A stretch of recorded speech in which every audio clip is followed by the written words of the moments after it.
Listen, the Suplex is in this city, and we're always smoking bombs like it's 420. We get high as though it hot and talk wrestling stuff.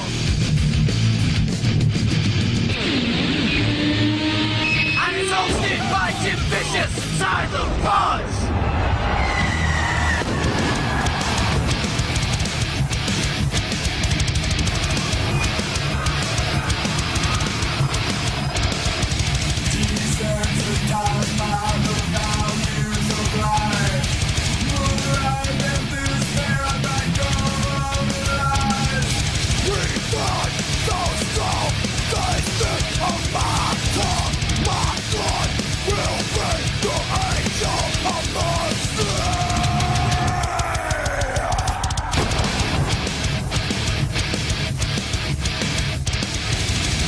Welcome, thank you for downloading episode 168 of Suplex City Limits for June 30th, 2018.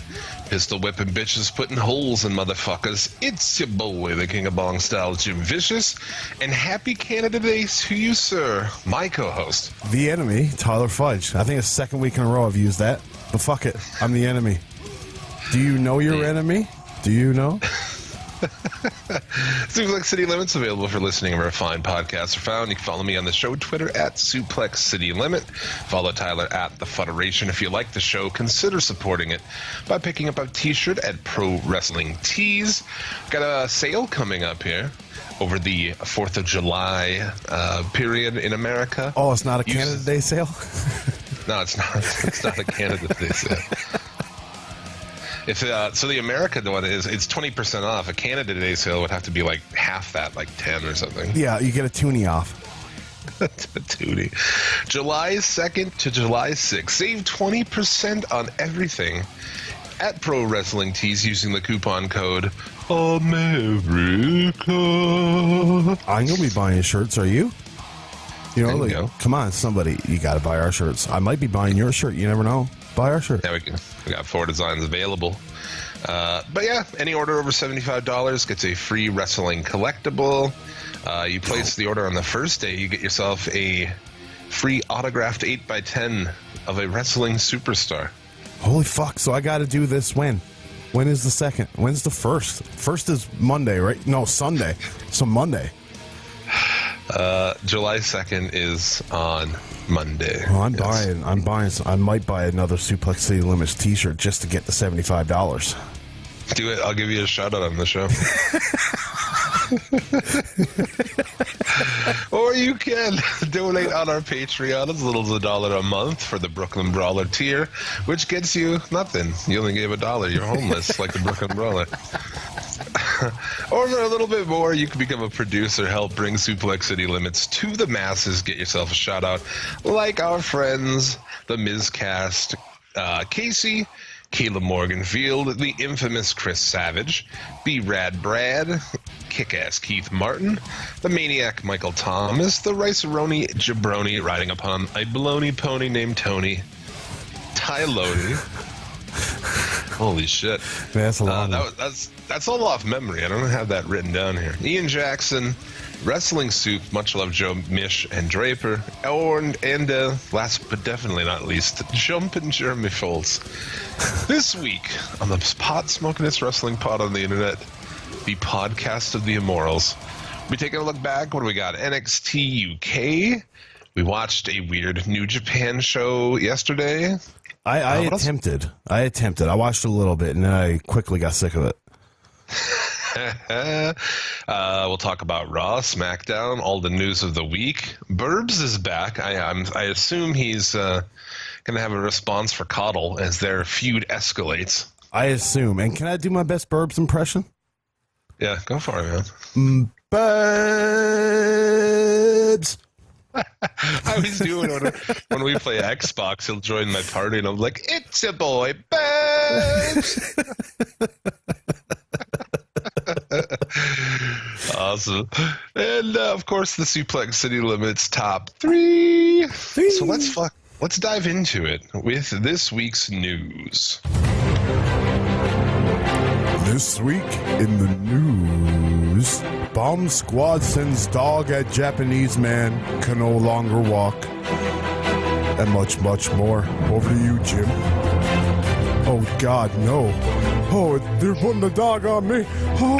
It's Jim Vicious, and this is news to you. That dog is a racist. I just want to go on record and say it. He is. I mean, come on. We have to explore the concept that this dog is possibly a racist. If you have to do it with everything else, you have to do it with that dog too. Yeah. I mean, maybe that dog's not used to seeing Asian people. Maybe. You know? Yeah. Because there are racist dogs, man, right? People have, like, dogs that are racist against black people and shit. Is that true? It is true.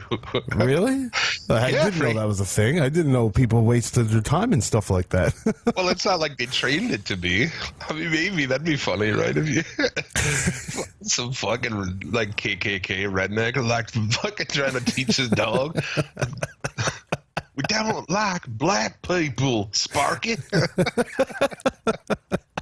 That's insensitive. I think they're just naturally racist. Maybe they don't like only around a certain race of people. I don't know. Well, I would imagine that would come from when he was a puppy, getting smacked by somebody that resembled him. You know what I mean? And yeah, you can mistake that for racism, but it's just it's a whole different. I don't even want to come off as the asshole. Maybe the dog escaped from a Chinese restaurant. Yeah, and now he wants to attack Chinese people. He sees, well, okay, but I mean, he's Japanese, so. That's true. But he's double layer racist because he doesn't know the difference between Chinese and Japanese. He's racist and ignorant. Yeah, right. But dude, he didn't wrestle in Japan in the house show. Like, how serious of a dog bite was this? He came out in crutches. And that's the whole reason why that show sold out was because it was Nakamura and Styles for the WWE Championship. Like, that's a huge match in Japan. Yeah, you kind of fucked all these people over. Oh, they gave him AJ Styles and Joe, though. That's pretty good. Joe spent a lot of years over there with Noah, so they're familiar with Joe. Yeah. I actually fucking have some experience in the dog bite category. Oh, dude, when I was a little kid, I got crazy mauled by a dog. I've never been. I got attacked by a cat, not a dog. I have on my thigh. I have like stitch marks. They go all the way around my leg. You know, really? Just like, oh yeah, they're like a couple inches long, and there's like boom, 1, 2, 3, 4. They go all the way around my leg. Oh, that's madness. Yeah, it's pretty crazy. It's absolute madness. What kind of dog was it? Can you remember? It wasn't even like a cool dog. You'd be like, oh, I was attacked by a fucking pit bull. It was a chow chow. Holy fuck. Wow. A chow. I vote we have a chow chow for the episode picture today. Get the fuck out of here. We'll come up with something better than that by the time this is up. What else we got, man? News-wise. Matt Capitelli passed away from brain cancer this week. Right. Yeah. He's kind of for a while. It sounded like he was good to go, and I guess not. But. It was the second time it came around. I'm super familiar with Matt Capitelli because like for the first year of the Federation, we did that era of wrestling, and it was him and Johnny Mundo in Tough Enough doing like these weird little shit. Like they come in and they were just being treated like little punks. But Matt Capitelli was supposed to be really good until the brain cancer took him. Yeah, what a fucking bullshit card to do, Yeah. You take that shit for granted, right, in life. I mean, I think a lot of people do. Because we know, I mean, I could name, I'm not going to name them, but I can think of, multiple listeners of ours who are in, fucking just got shitty-ass cards. You know what I'm saying? Yeah. Like, they were dealt fucking awful cards, and it's just such a bullshit thing because the rest of us, well, not me anymore, knowing all these people, but you take it for granted. You take seeing for granted or walking or fucking anything. Yeah. No, I agree. I'm fat. I'm fat and I take it for granted. I'm fat and I can still go around and I'm not losing legs. I'm not, you know what I mean? At least I'm just fat and I'm not blind. Right. I mean, I don't know. I imagine they'll do something on Raw for this. I mean, they'll probably try to exploit it as much as they can. Oh, I'm sure they'll give him more treatment than they gave Vader. Yeah, we didn't talk about that too. I don't know. I don't. Some people are like, "There's no 10." I wouldn't say Vader in WWE was a 10-bell salute kind of guy. How many 10-bell salutes have they done? He would have been for us, but we were fucking too big to remember. My mic cut out, but whatever. It's how you got to think about it too. How many people in the WWE have been given 10-bell salutes? Eddie Guerrero, Owen Hart, the people that die while they're with the company, usually, isn't it? Bruno Sammartino maybe have gotten it, but that's a different story. Vader was nothing in the WWF. If I want to quote Vader, you're going to call me insensitive, but fuck it. Vader called himself a fat piece of shit on WWF television. That's what he's known for. Yeah, so, he wasn't good. He didn't have a good run there. No. But they at least could have played the little like video package they had on .com on their 3-hour show. Oh, it's disgusting. And awful show. They're having a hard time doing anything with any sort of fucking remnants of a good show these days, so fuck them. Yeah, hang around. We're going to shit all over WWE later. So. What else we got, man? Vince has announced he's going to spend $500 million on the XFL over 3 years. He's out of his fucking mind, dude. I'm ready to lose $500 million. How about you give that to poor people or something? Like, I'm ready to be committed. Yeah, how about you fucking do something decent with that? What a waste, man. It's not going to work. I will bet you anything that this will not work. And in fucking a year or, well, whatever it is, I will be right here on this podcast saying, I fucking told us so. Fucking told us so, Julian. Fucking told us so. Fucking told us so. I'm going to get that audio clip ready for a year down the road, and it's going to be waiting.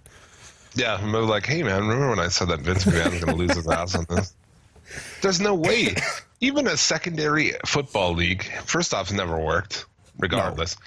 But secondly, he's behind another group who has a way better situation. They've got TV. They've got fucking – they're going to be out a year ahead of him. I mean, I get it. There is tons of money right now in live shit. Like UFC is trash now. Yeah. Pretty much. Yeah. It has low ratings. It's trash. I don't even watch it anymore. And they're getting record money. WWE, dude, no one's watching. Oh, not no one, but less people than ever are watching it. Yes. And it's trash, and they're making fucking crazy money. So live shit, live programming, live sports is, at a premium right now. It's where it's at right now, and it doesn't matter what you draw. It's just your live sports. That's more, first and foremost, the big deal. Yeah. And you look at UFC and how many fights get canceled, or happen, and just it's not the same because one guy couldn't weigh in because somebody important misses a weigh-in every episode. I mean, it's not even that. It's just like UFC doesn't have any stars anymore. No. The fights aren't that good anymore. Everyone's fighting for fucking for decisions, and there's no compelling matchups anymore. No, I remember when I was a kid, man, it's like, oh, Randy Couture and Chuck Liddell, sign me up. George St. Pierre, oh, fuck yeah. Stars. Yeah. Chuck Liddell, who is a personality. He's a star. Fucking Couture, Rampage Jackson. Yeah. I mean, even dickheads like fucking Tito Ortiz. Yeah. Hey, man, you got to admit Tito Ortiz can draw, right? Like, you wanted to watch him get his ass kicked. Yeah. Marco Crocop. Guy never spoke a word of English. There should be something about that, too. Pro wrestling should take fucking something from that. Mirko Krokop comes in, this Croatian motherfucker. Never heard a word of English out of the guy. And, I thought he was, the baddest dude ever until Gabriel Gonzaga kicked his fucking head off. Well, it's like, you foreign heels don't need to talk. Like, how much bigger would we think Nakamura was or anybody in that ilk that just didn't speak and just came in and kicked people's asses? We always said that with Nakamura. It's like, I would have brought him in and he wouldn't have said shit forever. Nope. And when he finally did, it would have been one word and it would have been huge. You know what I'm saying? Yep. Imagine how big Need a Face would be if it was the only thing he'd ever said up until that point. Or he doesn't say anything. And then before WrestleMania has a face-off and then just says, WrestleMania, Yeah. Yeah. Would have been something. But no, everybody needs to have these long drawn out promos, even if English is your third, fourth, and fifth language. Yeah. Hideo Itami, as we talked about last week, is going to be working in Noah. They've announced his first match. It will be against Marufuji. That's it should be a really good match. Yeah. But I guess it's supposed to be like a one-time only thing. Is what they're saying. It's weird. I don't understand it at all.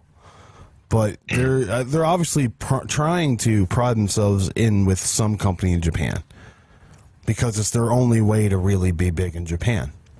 Yeah. So they need to buddy up with somebody, and New Japan will not be that person because look what they've done. They gave them Liger, and then they came and stole everybody. It's like, we're rolling you Liger for a night. Okay, well, we're going to take AJ Nakamura and the Good Brothers from you. Okay, cool. Yeah, I mean, I don't think it's whatever. But why do you have to be number one over there, too? I guess I'm a hippie, so I don't think about it. I'd be like, I don't know, man. I'm pretty happy with everything. Fuck it. Oh, yeah, Fuck but Japan. we're not greedy, cock-eating sons of bitches that want to rule everything. They're never going to be number one in Japan. No, ever. And they'll also never be number one in Mexico. Ever. No. It's not going to happen. No. So why even fucking bother? You know what I'm saying? Like, what's even the point? Yeah, get now your pocket and milk that pocket. I mean, they do sell when they go to Japan. They sell tickets and shit. That's no problem there. But if you think that Japanese people are going to watch that shit over their own shit, you're crazy. Yeah, no, it's not. Even if New Japan and Noah and all these other ones weren't great, which they are, they would still rather watch that shit. Yeah. It's their people. Yeah. You have fucking, 3 Japanese people on the roster, and you shit the bed with every single fucking one of them. It's very true. It's very true. You got Kenta, who was a star, Nakamura, who was a star, and Asuka, who was, I'm sure, a star in her own right over in Japan. And over here, they're just other guys. It's like, okay. Shit. What they did with Asuka is like, what do you do? I'm not even a huge fan. It's just like, what are you doing? Yeah, you've really, really ruined it. I bet Triple H just stands in a corner and just puts his head in his hand, just shakes it, just like, fuck. Yeah, this will be taking place in September as part of the 20th anniversary of Marufuji's debut. Well, that must be why he's going over for that one. Matt Marufuji probably, they asked him, like, who would you want to face? He's like, give me Kenta. Yeah. And they're such cunts that they can't, it would be amazing if they were actually work with New Japan or something. I mean, obviously they're not going to, but that was good shit, man. I don't know. I grew up watching WCW, and they always worked with Japan, and it was fucking awesome. Yeah, exactly. Even WWF did a all Japan, New Japan, big show in 1990, and then. Well, they still had some working agreements, right? Because Taka and Sasuke had an amazing Japanese-style match in the middle of some awful American pro wrestling. Actually, it was one of the best in your houses. It was Canadian Stampede, and the crowd was so goddamn hot for the main event that the camera couldn't focus. It's awesome. It's only like a 4-match show. It's Taker, Vader, a couple more ones, but yeah. I should do that for ringside of the gym. The Taka and Sasuke match is so good. It's fantastic. It's absolutely fantastic. But they also used to work with Mexico. You can't forget about Mil Mascaras eliminating himself. It's the only way it's literally the only way that he would get out of that match. He would not get eliminated. You can't eliminate Mil Mascaras. You can't let somebody throw you over the top. Mil Mascaras, he's the man. He's the man of 1,000 no cells. Yeah. How is that better than just being thrown out? I was like eliminating yourself like a fucking moron. I don't know, man. It's without a doubt. They're like, Mil, we're going to throw you over the top rope. Okay, that's how you're going to get eliminated. No, that don't work for me. Yeah, no yob, right? No yob. That's. But to be fair, Mil Mascaras is a huge star, man. Of course.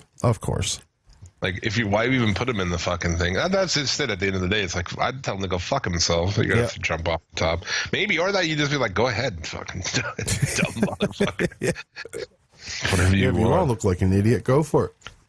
Yeah, but WWE did confirm all the TV deals that we, already knew about. Yeah, the billions and billions of dollars that they're going to make now. Yeah, that's pretty silly. Rey Mysterio is signing soon. He's shown for the game, so they've been courting each other for months now. I expect now that he's in the game, it's going to be. Yeah, they're courting each other like a boy and a girl that see each other at church. So, can I come over? Can I come sit next to you? No, my parents won't let me. Church girls were always the ones who were down to fuck, man. Oh, yeah. Till you what? But yeah, I don't know. You got any other? Oh, Del Rio's being sued for his bar brawl from 2016. Yeah. And Kevin Owens surfaced on YouTube being hugging Shania Twain and being on stage with her while she sang. Yeah, but she didn't do the song he wanted. No, she did. He didn't do "When," but whatever. I thought that was so funny though because I seen it a week ago where he was talking about how I was like, I'm going to go see Shania Twain, and all of a sudden I see this video on Twitter of Kevin Owens on stage with Shania Twain. I was like, what the fuck is this? I think he was telling her that he's a big star when she comes out and talks to him and shit. Oh, really? I don't know. It was in Francais, so I don't know. Oh, does Shania Twain speak French? Fair enough. She must. Either they were speaking French to each other, or I was really fucked up that night.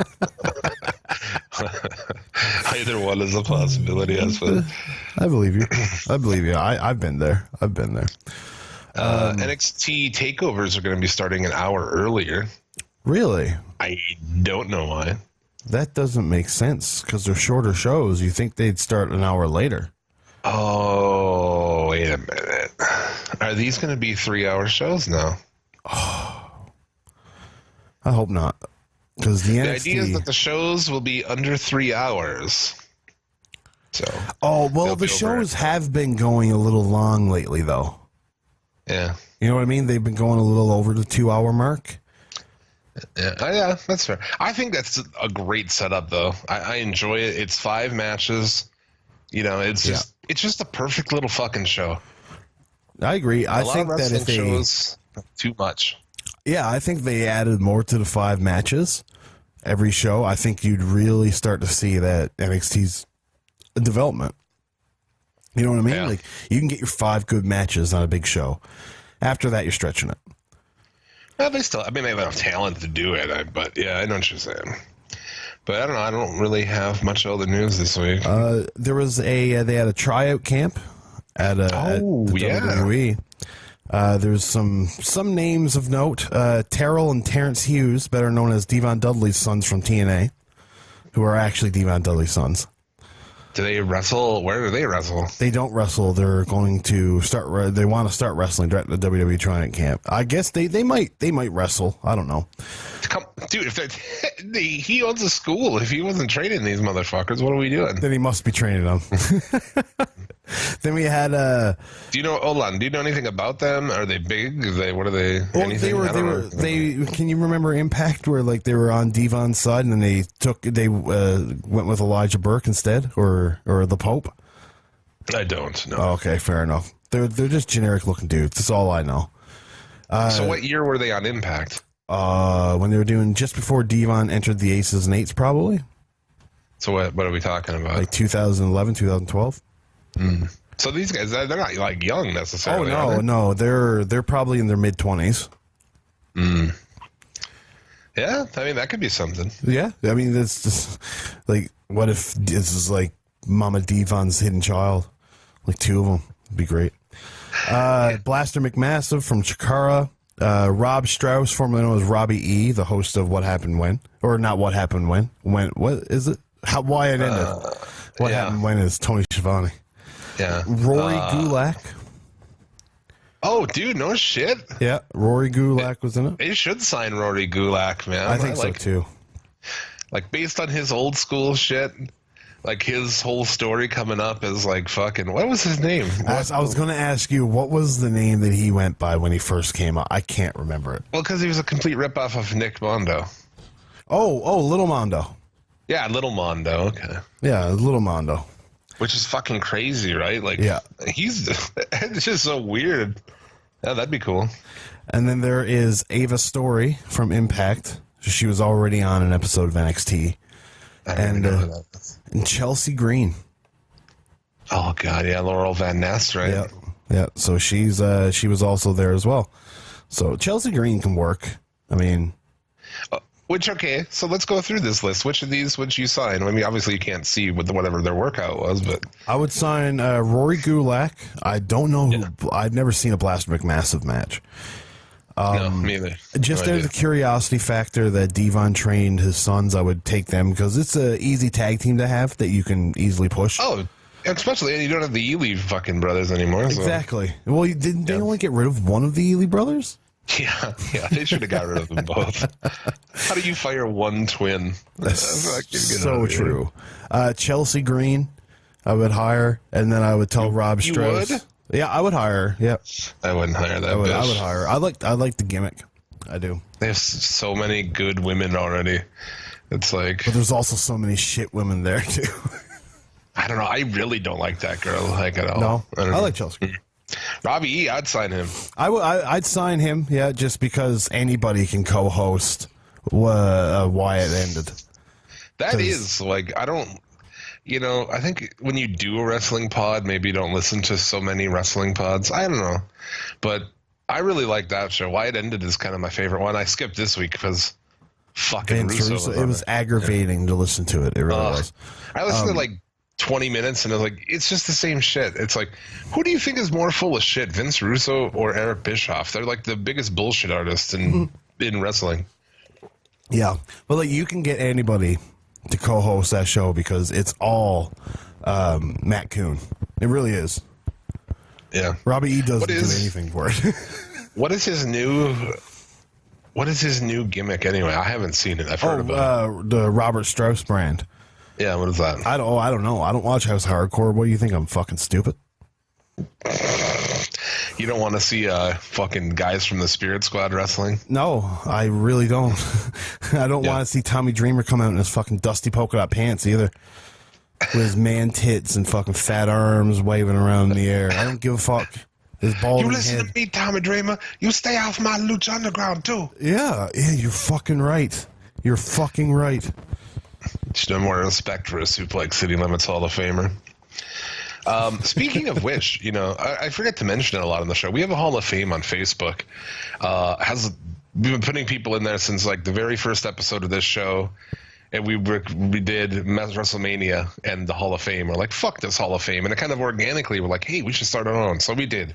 Anyway, check that out on Facebook under the Alden section. I added Mike Awesome this week. I finally relented. And I gave in to the people who were harassing me for Mike Awesome. I was like, this is whatever. Okay. And, dude, it has the most fucking likes and engagement and comments. Everyone's like, fuck yeah, Mike Awesome. I'm like, I didn't know Mike Awesome was, like, so beloved. Mike Awesome, in one ilk, you can say Mike Awesome put so many people in uncompromising positions, but never got put in uncompromising positions himself. But then Tanaka beat the fuck out of him. yes, but he did infinitely more to Tanaka than Tanaka See, that's did just to it. him. That's what I always thought about him. I never liked him because he was a cunt like that. He would fuck you up to get a pop because he couldn't get a pop really any other way. Yeah, exactly. That's my take on Mike Awesome as well. But that's not saying that Mike Awesome wasn't exciting to watch. And you take Mike Awesome and his sheer size and what WCW did to him.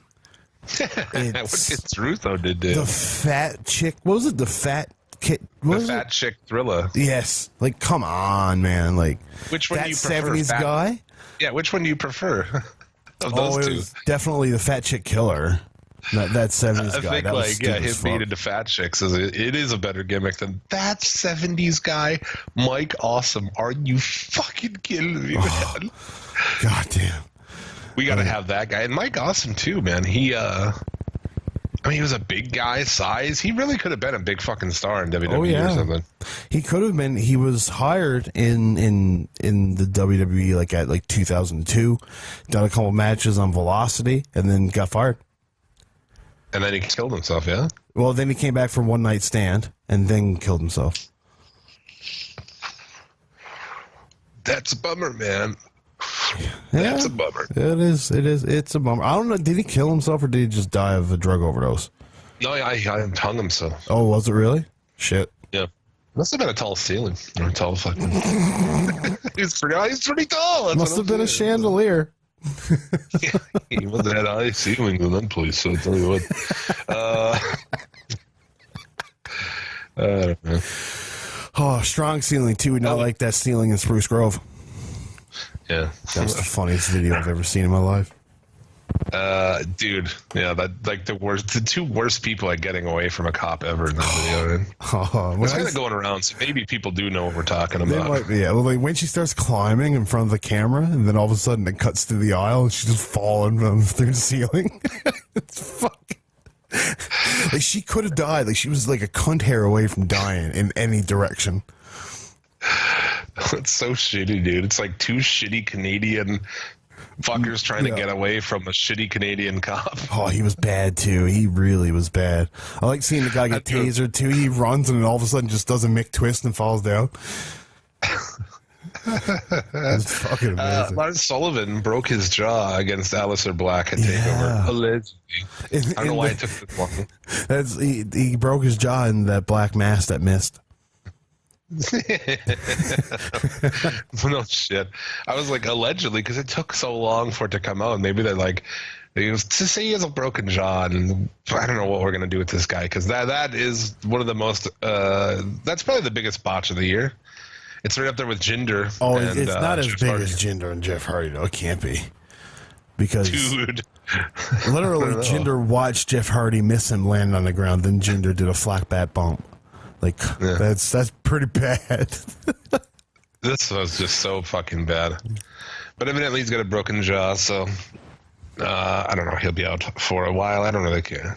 I feel bad for the guy, but I don't enjoy anything about him. So that's fair. Other than like that 5 seconds where he stands in the dark with a light behind him. I like seeing big guys just beat the shit out of little guys. Yeah, I like that. But other than that, he doesn't really have anything else for me, you know? For me, they ruined him when they, like, a guy who looks like that shouldn't talk even if he has a cool voice, much less the fucking impediment that he has. It's like, and it's not like, Duff did impediment with cool, baby. It was cool. It's like what he has going on is not cool sounding. Well, you can't be a monster and have a lisp at the same time. And not only that, but he cuts these like stupidly written, like Braun Strowman where he goes out and like the words he says and shit. It's just whatever. Enjoy your car. Hope you got insurance. Like, dude, it's the fucking worst, man. It is the dirt fucking worst, man. He doesn't. So like Owens runs out and it's like, oh, he doesn't see Strowman right there or the car right there. Cocksucker. Blinders on, man. The Shania Twain. He's just got Shania Twain on the mind. I would go see Shania. Yeah, probably. I don't know what else. What else you got, man? That's all. I don't have anything else for as in the news. Oh, Lesnar. The rumor of Lesnar not being around for SummerSlam.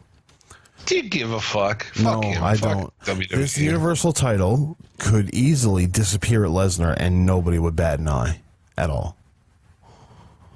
If he does, if he were to like fucking hold him up or like leave, I would just let him leave with that belt and just never fucking address it again. Come up with a new belt that actually has a fucking decent name.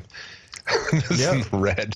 Or just even take that belt, just take one off of your shelf that you're selling, and just be like, you know what, man, fuck Brock Lesnar. We're going to do a tournament right now, right? Like, you do whatever. People will cheer if you say, because like look at the reaction that Bailey's got from saying you ain't shit, Sasha, right? Oh, well, we'll get into that too. All right, well, let's move from here into the Suplex City Limits top 3. Suplex City Limits top 3.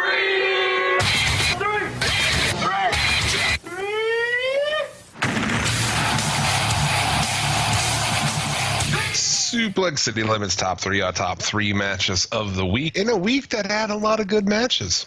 Man, everything was tough competition. We could have went OG and had a top fucking 5 this week. We could have. Imagine this is one of the first weeks that we've been able to do that. Dominion week maybe, and then Wrestle Kingdom week we could have done a top 5. But well, why don't you take us through it, man? Well, it's very UK heavy. So if you did not see the UK tournament show, then you're fucked. You're shit out of luck. And you what are you doing with life watching WWE and not this? Yeah. Also, if you watched Raw and SmackDown and not that, like, what are you doing with your life? Yeah, you've taken a wrong turn and you need some professional guidance. But yes, our first match would be British Strong Style, which is Pete Dunne, Trent Seven, and Tyler Bate, taking on the Undisputed Era in a 6-man tag during the first night of the show, and it was fantastic, absolutely extravagant. Yeah, very good, very fucking good. This week was like the week of tag matches and 6-man tag matches. Yeah. Well, like, and really, all 3 of our top 3 revolve around the same people. Oh yeah, exactly. It's just like, look at the fucking talent they have in that match right here. Yeah, I mean, all those guys are, well, maybe not Trent Seven. All those still guys good, with though. Trent Seven. Trent Seven's still He's good. still good. I'm saying the rest of them are all like, I mean, fucking Top stars. tier. There's at least top tier single stars like Adam Cole, dude. They can't really. Wow, as we said that a million times, but like that guy should be, even though he's small and short and shit. To me, Adam Cole could be a fucking champion on the main roster. I think so. I agree completely, especially if you've got heavy behind him. You know what I mean? Like, as long as he's with the Undisputed Era as a shitting heel, you can believe he's a champion. They are, bear with me here. They are they remind me kind of the NWO a little bit. I agree. And you know what part of that is? Their promos have their music behind it. Well, there's that, but there's also the fact that they're all dudes who came from Ring of Honor. Mm-hmm. They're just kind of, they have that cool swagger to them. I mean, just the whole thing gives me an NWO vibe. I agree. And I feel like on the main roster, that could be a thing, but it'll never be a thing because they're not going to focus on something like that. It's just not what they're going to do. I mean, they're going to have Roman Reigns as the focus and Seth Rollins as the focus, and that's it. Have a nice day. Yeah, eat shit. Yeah.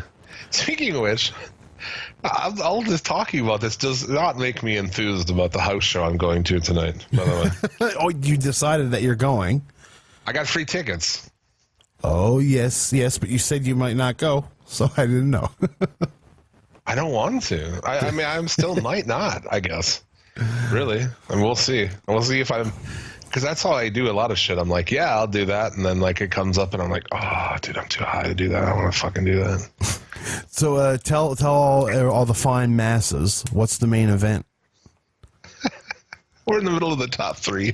The main event is Roman Reigns, Braun Strowman, Bobby Lashley versus Kevin Owens, Jinder Mahal, and Corporate Corbin. See, this makes no sense, first off, right? No. And Corporate Corbin was on FM radio here, and I happened to hear it this week. It was all right. He sucked fucking Randy Orton off the whole time, but other than that, it was like... Well, they probably suck each other off on the road anyway, so... Oh, I bet. It's like new, tall, bland, boring fucking guy likes old, bland, boring, tall. Yeah. A lot of people drink the Kool-Aid, man, on the whole Randy Orton thing. And I'm sure there's people listening right now who would like prepare to argue that with me. But dude, Randy Orton sucks. I can't take that dude. I think he sucks. He's boring. Yeah, he does nothing. He does nothing for me. Sure, what he does looks good. You know, everything that he does looks smooth and crisp.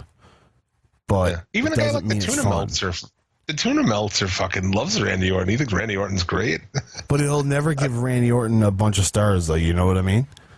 Well, he doesn't have. I mean, never had any kind of match like that. No. He's fundamentally a good wrestler. But other than that, man, he's definitely sucks as a babyface because he's a cunt and he doesn't know how to be nice. So back to the top. We have to focus on the top 3 because it was brought. It was brought to my attention that last week we started the top 3 and then we kind of meandered off, and I think they were in there, but it wasn't very concise. People were confused what the fuck happened. Jim, you know what I'm starting to think is people complain to you a lot. This wasn't a complaint. This was just more of a like, you guys were so fucked up, you know? Fair enough. Mustache Mountain took on the Undisputed Era, which is Kyle O'Reilly and Roderick Strong for the NXT Tag Team Championships. And guess what? Yeah. Mustache Mountain win. And the crowd goes insane. This was night 2 of the UK shows. This was fucking great, man. I really enjoyed. The crowd did go fucking ballistic for this. And we said this like a while back, you know, like, why not just use Mustache Mountain as a tag team? Yeah. And here they are finally up. Well, they've been a tag team over in Britain for a while. Well, I know, but I'm saying, like, in NXT, you know, they were never using them. You know, they used them in the UK tournament singles originally last year. And then they haven't really done anything with them. And it was like, they have no tag teams down there. Why don't you bring them in as a tag team? So hopefully they'll be, you know, I mean, obviously they got the belts, so they'll be around more. Yeah. Yeah, it's much in the way of, like, Oney Lorcan and, what's his nuts? I can never remember his name. Danny Burch. Yeah, like, we wanted them to be a tag team for the longest kind of time, and now they are, and now they got Mustache Mountain. The NXT tag division looks great, and then you look at the Raw tag team division and SmackDown tag team division, and it's just like, is this the same company? It's like, yeah, this whole landscape was your great NXT tag division 4 years ago. Yeah. AOP returns from, like, being off TV for a month. And get castrated by O'Neal. Yeah, we like to treat our backstage members with respect. Could you give them some respect, please? And he just speaks Punjabi, tells them to fuck off. Oh my god, fantastic! Yeah, that's great. I think Mustache Mountain are great to be fucking champions. Yeah. I enjoy them. And we have to touch on how the pop that they got when they won was fucking gigantic. Absolutely gigantic. What an open, too. They opened that Day 2 show with that. And what a fucking open. Yeah, there was something to follow there. I'm not going to, like, this is not top 3 worthy, but I enjoyed the tag match, even though it had EC3 in it, with Velveteen Dream taking on Ricochet and Aleister Black. I enjoyed that mainly because of the crowd. I agree. I really enjoyed, and this is where we might differ. I like the finish on it, actually, where EC3's looking out as Velveteen walks out. Velveteen's in the aisle, and everyone's chanting, you know, look behind you. And he knows, and he stands there for a while. I was like, oh, that's really good, before he turns around and he gets his accepts fists ready. His fate. Yeah. Yeah. Fucking great. What are you talking about now? And I also quite enjoyed the Shayna Baszler Toni Storm match, which you might believe different about. Yeah, no, I mean, I enjoyed the fuck out of it. Man. Yeah, mostly for Toni Storm. Who is the Jim Vicious hottie of the week, by the way? She'll be hottie of the week every week now that the NXT UK division is up and running. Toni Storm, you can be my hottie of the week. I love her. She's fucking. What she's a badonka, and she's good, dude. Yeah. So I think she is the reason this match was good. Oh, I completely agree. To me, this is probably the best Shayna Baszler match she's ever had. Better than her and Nikki Cross at TakeOver, I would say. Yeah, and it had a kind of, you know, another interesting finish where Toni Storm got counted out. And to me, you've built, like, Toni Storm is obviously your female for the UK division. She's the one. Now you've made it so that at least her match with Shayna Baszler, she did not get pinned. Yeah. Right? And you can see she was on her way into the ring as 10 was being counted. So, you know, it was not like she was down and out. That was good. Let's do the last match of the top 3, and then we can kind of buzz through the UK shit more. Yes, the last match in our top 3 would be Pete Dunne taking on Zach Gibson in the night 2. Zach Gibson ended up winning the UK Championship tournament and took on Pete Dunne in what to me looked like Pete Dunne's coming out moment in like I'm a fucking star.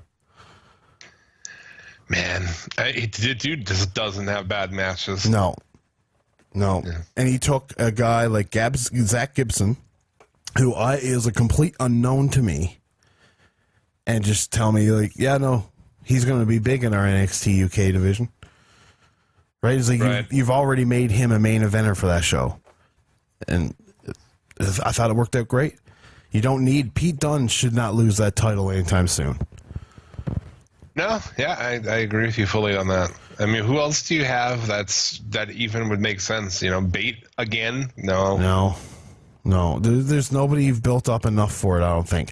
I do believe, though, that Travis Banks and Joe Coffey are two other guys to really keep your eyes on. I've loved Joe Coffey for years watching ICW, and he's just a brick shit house. And Travis Banks is fucking entertaining as fuck.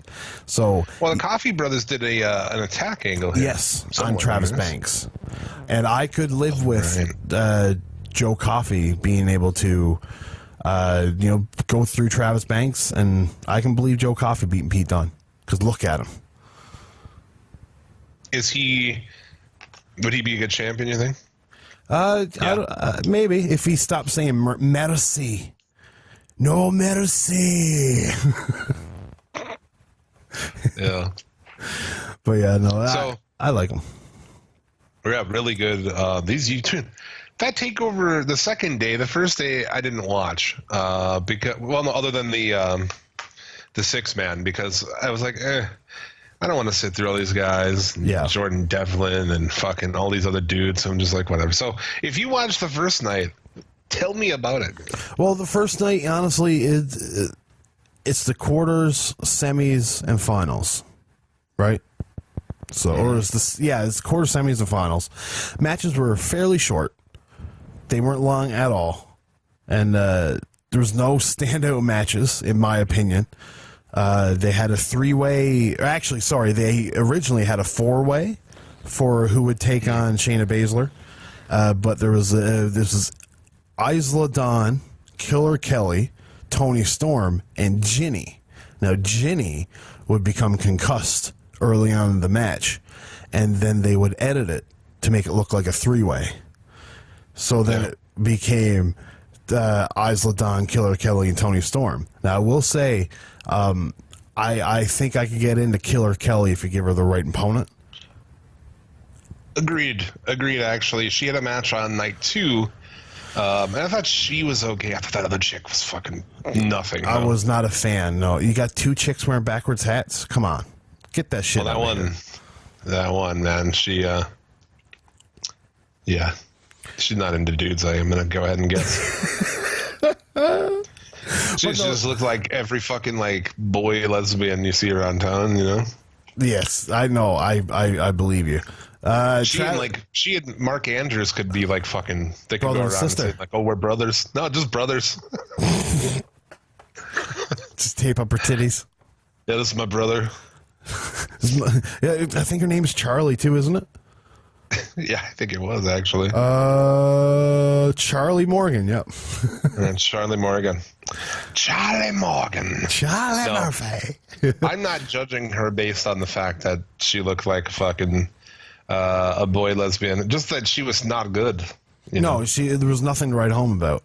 And then Zach Gibson and Travis Banks found themselves in the finals. Zach Gibson would beat Morgan Webster, which is the mod style guy.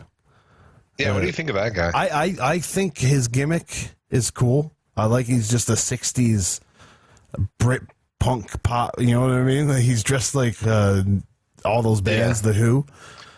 I mean, you could see him. I could see him being a good heel for America, right? Yeah, he's just that fucking just an asshole. Yeah, fucking Brit. Yeah, it's actually from Wales.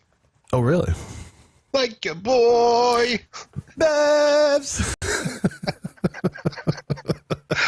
I love that we both have. Those are both pretty fleshed out, right? I mean, I thought both of our impressions at the start were pretty fucking good. Well, see, you know what I do? I speak high pitched and then I start karate chopping my throat.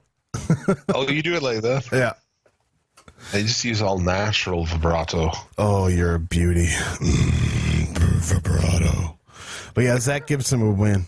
And Travis Banks would get the shit kicked out of him later on by Joe Coffey because he beat Joe Coffey in the semifinals. So yeah. Bitch. So we get into what, day 2 of the UK thing. Yes, which starts with the tag match.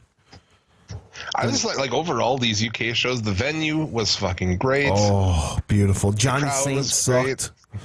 Oh God, we'll get into that somewhere in here. We're gonna have a 4-way fatal match. It's like, oh, did you catch the crowd doing 4-way fatal? They were chanting.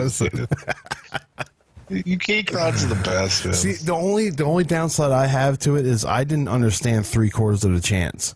They need a translator to tell me what they're chanting. Yeah. Like, I got the, Trent Seven Army. Right, I've gotten that one. That's about it. That's about all I understood. The rest of them was just like, what did he say? It's clever. I want to chant along, but I don't fucking know. Yeah, and the little thing here, too. Okay, the one fall thing, I don't even know what that is or where that came from. I don't know. And I don't like it. But anyway, you notice how, like, on the main roster shit, they've instructed the announcers to step on it. Oh, really? Like, don't... Oh, dude, if you watch, like, Raw and shit, they don't give them a chance to do it. Here, the guy just, like, stops. He's like, yep, okay, say it. All right, here we go. And I can continue with my shit. Yeah. The whole thing just has a tone of, like, NXT and shit. It's supposed to be fun. You're supposed to enjoy it. It's, whereas, like, WWE, the whole tone of WWE to me is just cunty and, like, secretly hates you and hates wrestling, and I don't know.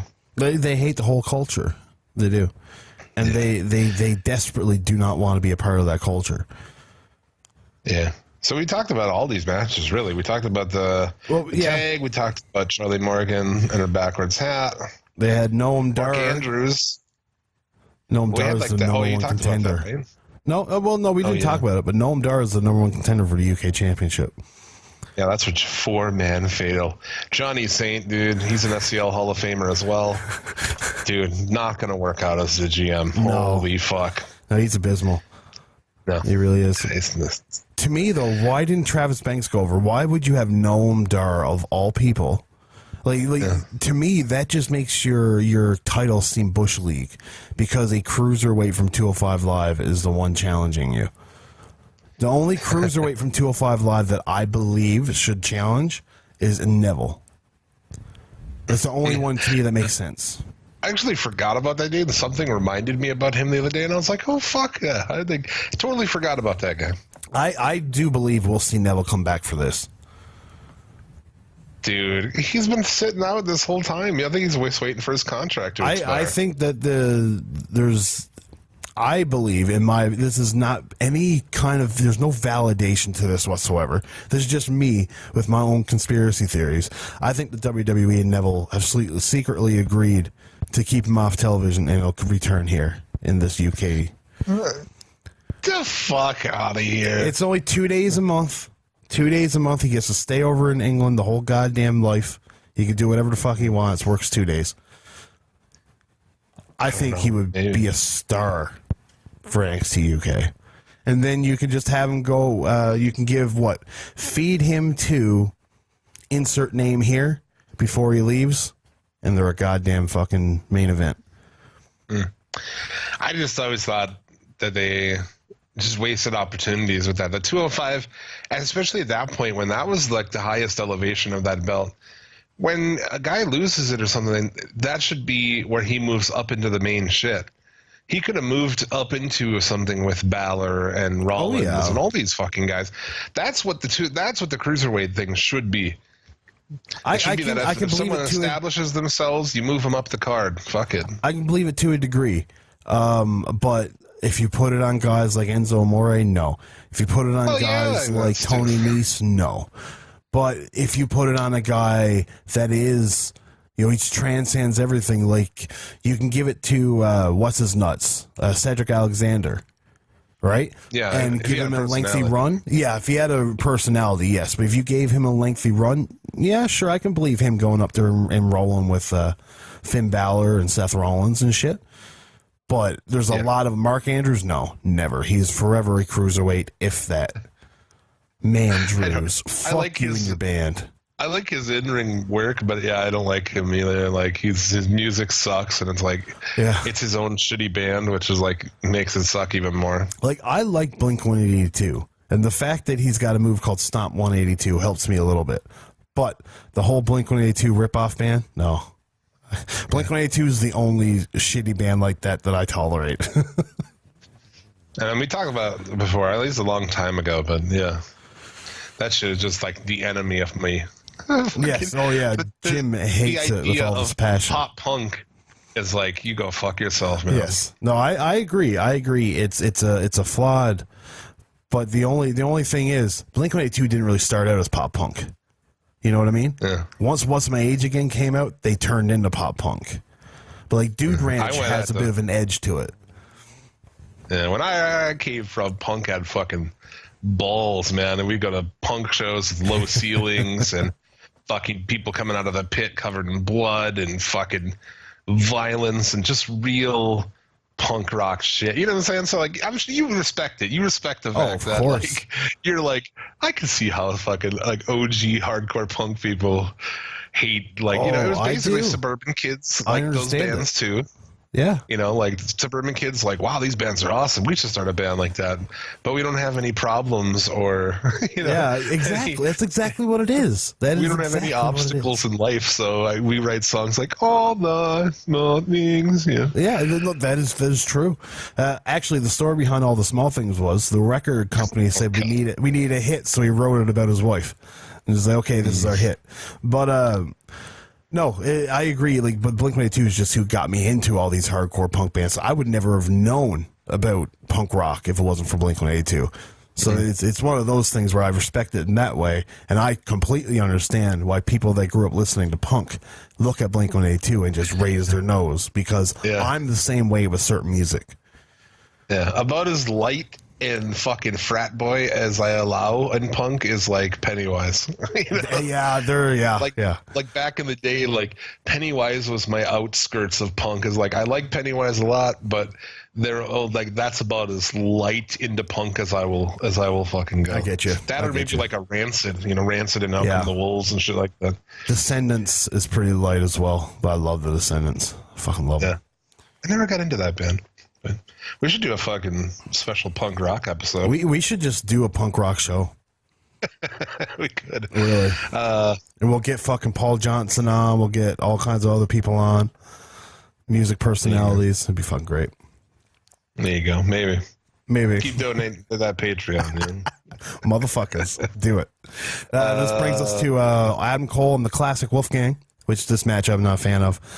Wolfgang can eat a dick, because if you can't have a great match with Adam Cole, if the highlight of the match is the fans telling Adam Cole to do the baby one more time, then what happened? Why do they not like this guy? That's one of their boys, right? They're like, you go fuck yourself, sir. And I thought he was okay in that tournament last year. I was like, he's a big guy. He's pretty agile. He does a fucking badass swanton and shit.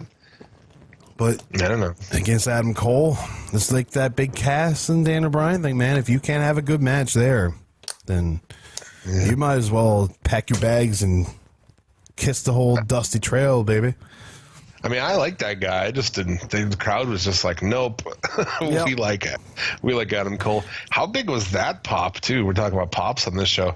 When they convinced him to do another Adam Cole baby. Yes. That was fucking loud. The crowd was so into it. Every person was up and, really good. It's one of those things, if I was at a wrestling show, you're goddamn right I'm chanting along to Adam Cole baby. Dude, yeah. That's one thing I was thinking. Back to that house show. The last time I went, I knew that there was people on there. I'm like, well, we'll get to do this. Sami Zayn was on the show. I'm like, okay, we'll get to sing the song. And even Cass and shit was on the show. So even though I don't like those guys, it's like, oh, you can do something fun. Yeah, you can. I don't think there's a single one of those on the show today. That's disappointing. That really is. Yeah, I don't think anyone's got like a cool chant. That was the best thing. Yeah, we saw Zayn. We got to do that. We got to do the Olay fucking thing. It was like, that's the most fun you're going to have at wrestling, to me, at a WWE show anyway. So when people complain about chanting, it's like, have you went to those shows? Like, Yeah, have you ever you know been? that's the only fun part, right? Is Yeah. Well, it's like is doing ole. the people that don't like chanting are just curmudgeonal farts that just need to fucking stop watching wrestling because you're too contrary. Bigger curmudgeons than me. Think about that. Yeah, think about that. That's a fucking currudgeon, buddy. You That might is want to a- reassess. Yeah. Reassess your fucking life, man.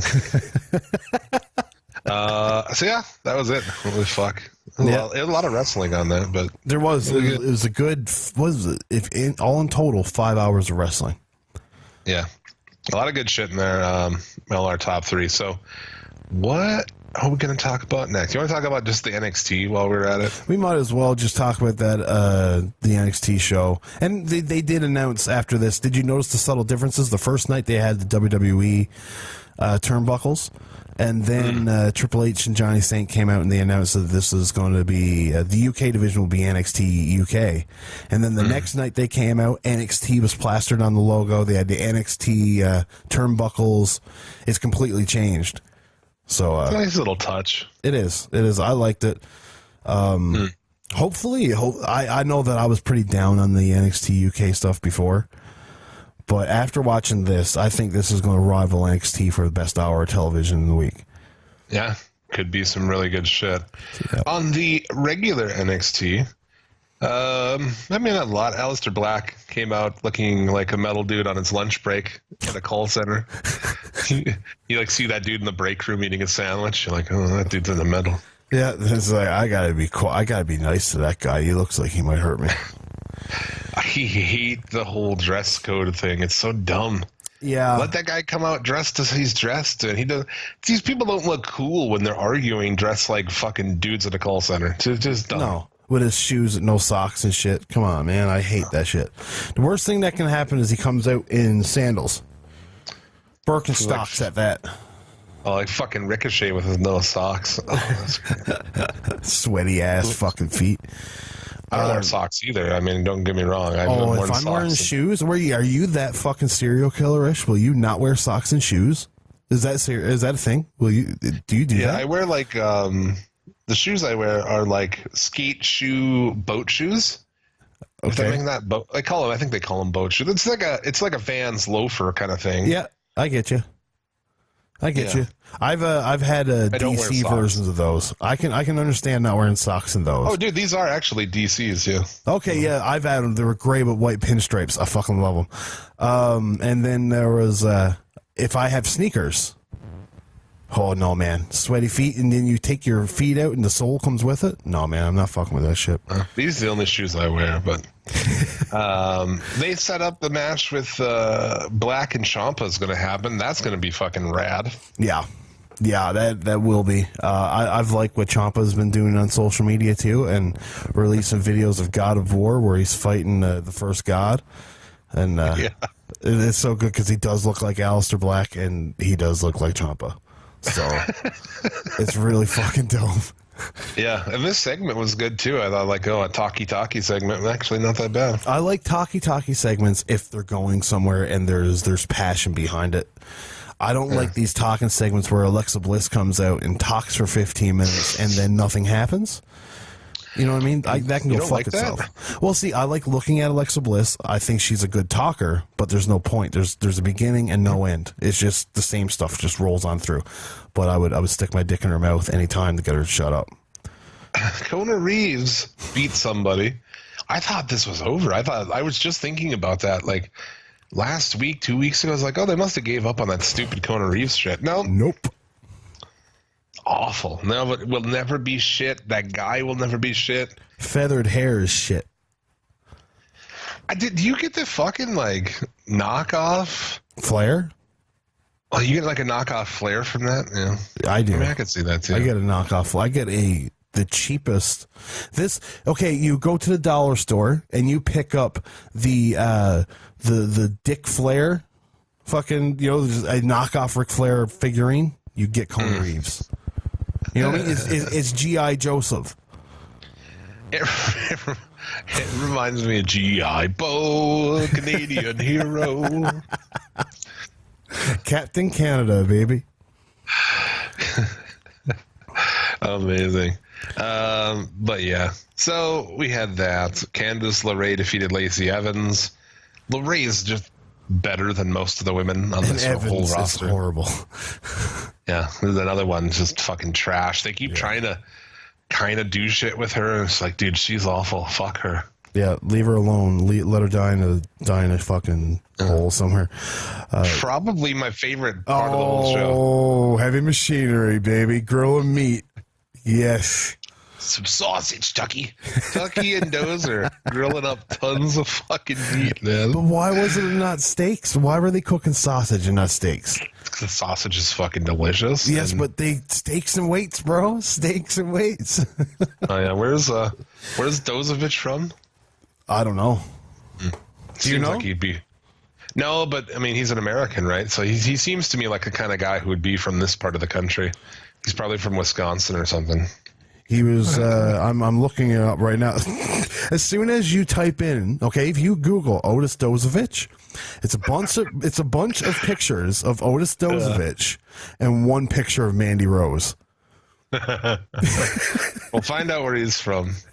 It's probably from the Midwest somewhere. They don't breed people like that out in fucking California and shit. Wisconsin. Shut up. Yeah, he went to Superior High School in Superior, Wisconsin. Dude, I swear to you, I did not know where he was from. And then he went to college at a Colorado State. Dude, that's amazing. That's what I'm saying, though. Like, dude, he's just like that dude. Yeah, that guy's probably from Wisconsin or Indiana or something. Did you know he was a prospect for the U.S. Greco-Roman wrestling team for the 2012 Summer Olympics? I did not. He was. But they won a match with the Mighty, which should be awesome. Yes. You know, I didn't start over on Heavy Machinery. I was like very slow to come around, but oh dude, man, they slowly become my favorite part of NXT. I mean, even though Tucker Knight, so we still feel like it should be Bill Dempsey. Yes, you're goddamn right. Much better with Bill Dempsey. It would be, man. It really fucking would be. But I mean, I'll live with this for now because Otis Dozovich, in my opinion, is a star. Dude, he is. He's a fucking star. I mean, that guy should be on the main roster as a single. He's fucking great. Yeah, I agree. And he can be an ass kicker and funny. So, perfect. Yeah. Like, think about, I want to see like a Dozovich. Dozovich runs into the New Day segment. You know what I'm saying? Oh man, pancakes. They trade steaks and and sausage. pancakes. Oh, if they have pancakes and he comes out with sausage. That would be fan-fucking-tastic. Just like putting syrup all over sausage and pancakes and shit. It'd be great. Big E can rub sausages all over his chest. It'll be fucking. Oh, just greasy. Greasier than normal, dude. And then Mustache Mountain. Decent! Mustache Mountain were set to take on Jobbers after they debut with their belts, which is like, I mean, I know where we're going, but it was like, they make their debut as champions and they're going to take on Jobbers. Like, what? Yeah, it doesn't make sense, but these Jobbers are coming out, and as I'm confused about it, Roderick Strong comes from fucking stage left with his gigantic flying knee. If you watched it in slow motion, it's ridiculous. my favorite part of the match is Kyle O'Reilly's face for about a minute. He's just got this shocked face when like somebody kicks out, and he's just like, and he just keeps that face for like 60 seconds, and the camera stays on him the whole time, and it was fantastic. Seemed to be a lot more of that this week, or not? Did you notice that too? Seemed to be a lot more like close-up visual shit, like facial shit this week. Yeah, in the production. Yeah, I agree. And you'll see sometimes too they'll overdo it. You know what I mean? Mm-hmm. Like it'll just be facials to the max. It's like, this is the first time you've pinned him. Why are you surprised that he kicked out? Yeah. And the Undisputed Era attack, Ricochet then saves the day, and we had a 6-man that easily, this would have been like number 4, behind our top 3, I would say, huh? Yes, and in my opinion, the reason why it won, like we said earlier, is just because the crowd in the UK was so much better. Just made it such a more exciting show, and the full crowd. Holy fuck, the Full Sail crowd can eat a dick. Full Sail crowd, full sail crowd, full sail crowd, full sail crowd. Yeah, you can do it. It's kind of a tongue twister, but no. Yeah, It was good. This match, the match was fantastic. Cole pins Ricochet. Setting up more for them. Yeah, So. you get a North American title match now, and fuck yeah. So if we're going to the next takeover, which will be Ciampa versus Black for the belt, for the NXT belt, and Cole Ricochet for the US, the North American, Dude, it's a indie fan's wet dream. It really is. it's fucking great. And then you're doing a slow burn on Gargano Ciampa 3 for the title. Come on, man. Yeah. Tell me more about how they're fucking making new fucking stars, right? How they're training people from the ground up down there and making them into stars. Tell me more about that. Yeah, it's good and all, but it's not necessary. You don't need to create your own stars. You know what I mean? Yeah. You got a few guys. Yeah, you like see Velveteen Dream, Braun Strowman. Yeah. Well, Velveteen, he was like a different way, but you see a guy like Braun Strowman or Lars Sullivan, or who else have they built up? Big E. Yeah. You definitely sign those fucking guys, give them a shot, you know, but for the most part, man, it's just they're going to be indie guys who get over down there. Yeah, because it's guys that's been doing it for years. They know how to get over. They've done the job before. How are you going to compete, right? Apart. If you're down there, if you're a fucking Velveteen Dream, you know, you really are. You got to compete with these guys who fucking been doing shit for forever, and Adam Cole or a fucking Roderick Strong. Like, holy shit. But the good thing about Velveteen Dream is, though, he's learning from the absolute best. Yeah. You know he's what I mean? coming around. Yeah, the characters, look, I'm in on it, man. The character is great. He needs another couple of years for his in-ring work to blossom. The fucker's only, 22, 23 years old? Yeah, some crazy. Give him a couple of years. Don't kill his body on the road every night. Let him fucking become good, go to the roster, and then slay it. Mm. Yeah. You can't have a finishing move called the Purple Rainmaker and suck at wrestling. I remember when he first debuted, I was like, don't really like this guy. And then, like, I don't know. The black stuff started to happen?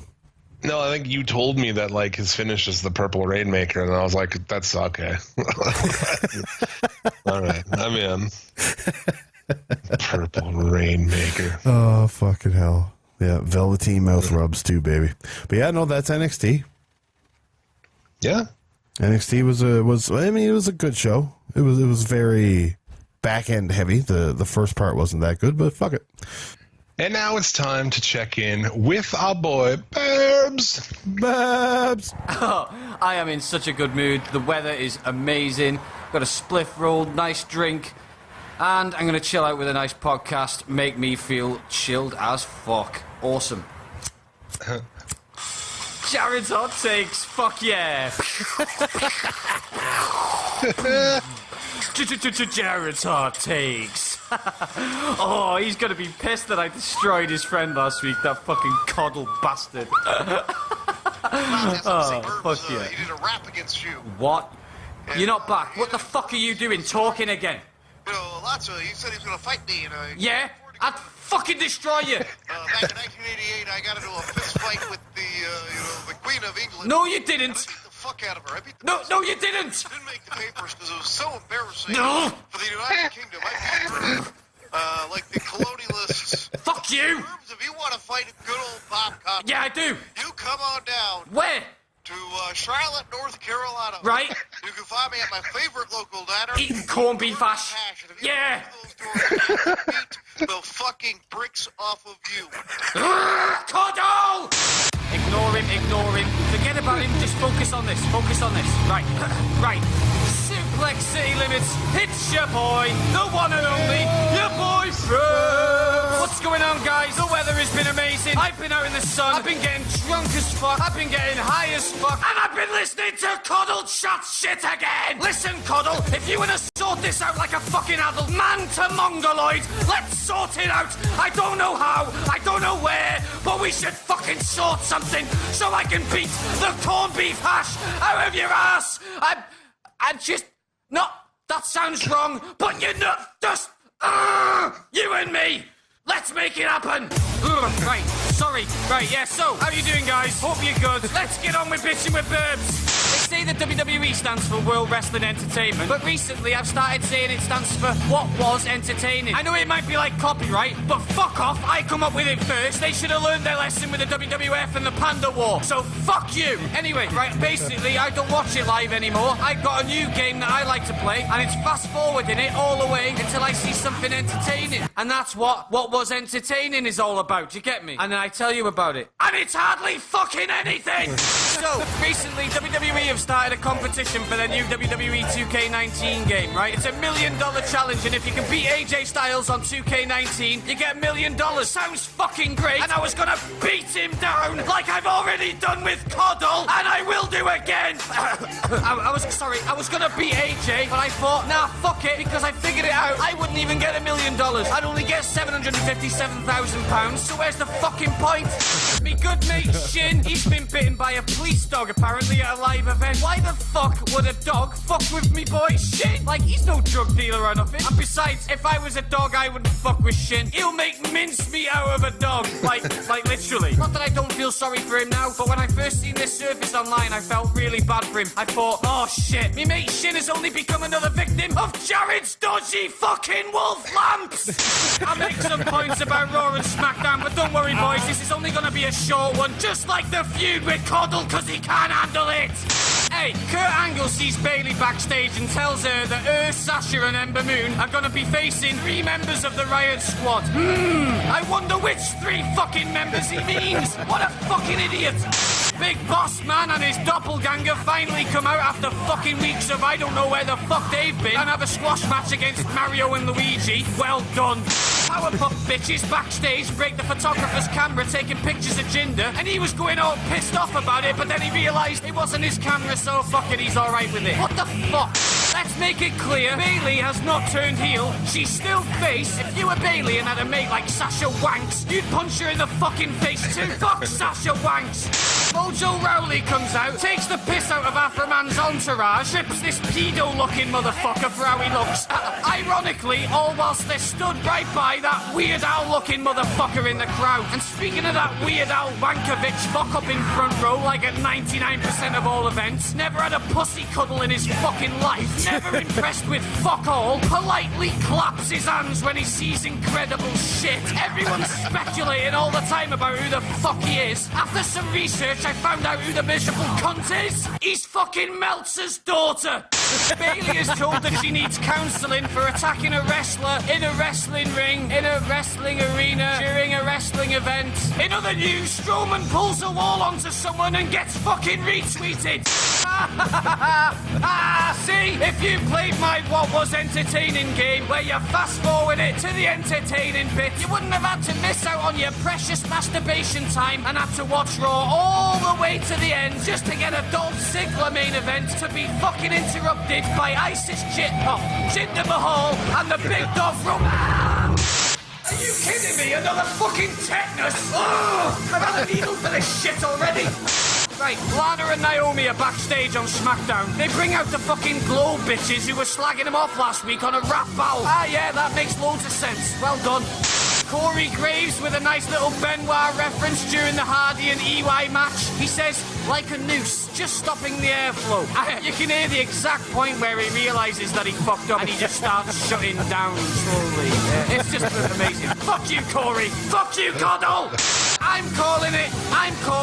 Rey Mysterio is going to be in the Hall of Fame this year. No, it's not because Sting was the exclusive character a couple of years ago and then it ended up in the Hall of Fame. No, it's not because Ultimate Warrior was an exclusive character on the game and ended up in the Hall of Fame. No, it's not because Goldberg was an exclusive character and ended up in the Hall of Fame. It's just because I reckon Rey Mysterio will be. Anyone want to put some money on it? Let's do it. I reckon I'm pretty confident. Yeah. Oh, did you know Rey Mysterio is an exclusive character in 2K19 this year? No way. Whoa. After the commercial, dressed like a fucking idiot, talking about women, this ugly, disgusting fucker with a mangled, messed up face comes down to the ring and interrupts James Ellsworth. Fuck you, Paige! I've had enough of this Raw SmackDown bullshit this week. I've also had enough of Paige, and I've certainly had enough of fucking Coddle. Anyway, guys, let me have a fucking question for you. I've got a wrestling-related question. I've been wanting to ask you it for weeks. It's been really digging at me. I really am intrigued on what your answer is. So, Jim, Tyler, would you, if your life depended on it, would you sit on a cake and eat a dick? Or sit on a dick and eat a cake? You tell me what you do. I will be back again to cover the disastrous week that will be in wrestling, no doubt. And I will be back for Coddle. Fuck you, Coddle. Shut the fuck up and eat your cake. Peace, boys. Peace. Oh, shit. Thanks to our boy Burbs. You follow him on Twitter at Burberry Beats with 3s instead of E's. Check out his music.